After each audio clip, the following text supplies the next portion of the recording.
Mr. Speaker. Mr. Speaker, as we hear talk of bills on the floor, international climate meetings with the world community, I want to bring to my colleagues' attention and to you, Mr. Speaker, the real destruction that is going on in the fossil fuel areas of our nation, one that I represent, the Illinois Coal Basin.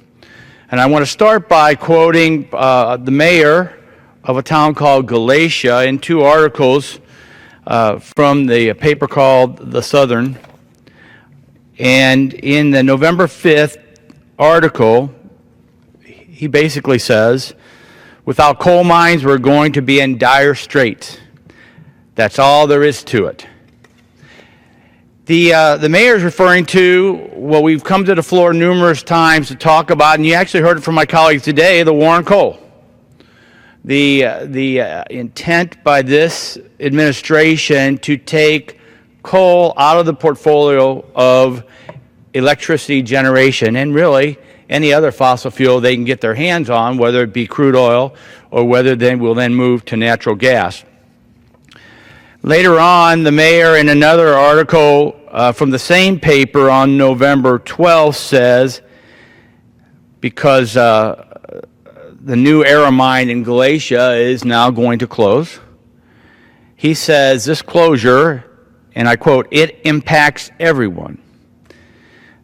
David Harwood, the village mayor.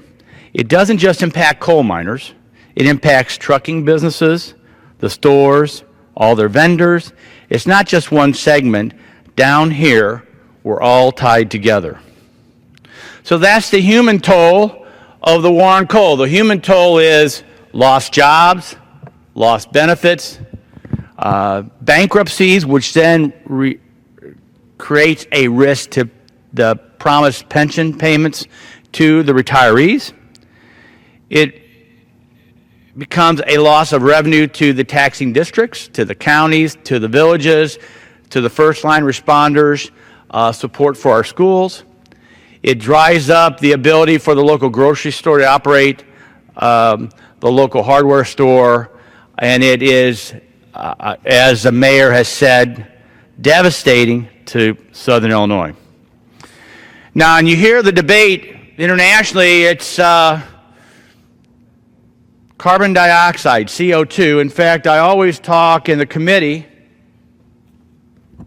about then Senator Obama and his quote to the San Francisco Chronicle when he was interviewed by the editorial board, when he was asked about climate and his plan.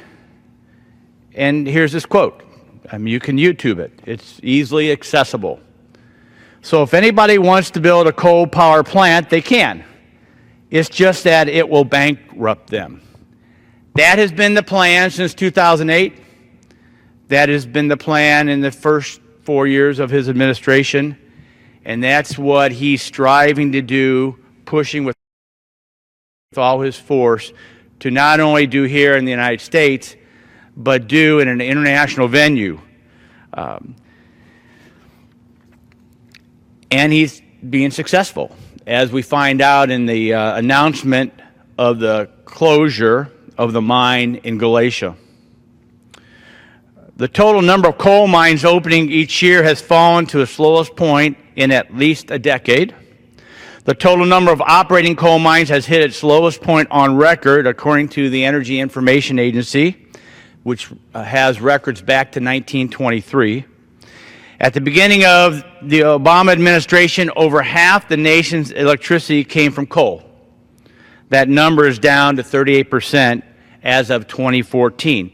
Now remember, coal is the most efficient, the cheapest source of electricity generation and creates a base load capacity that's very critical to keep the lights on. If you lose the base load generation and you rely on renewables, you really do risk keeping the lights on, and you assure the nation of higher cost electricity.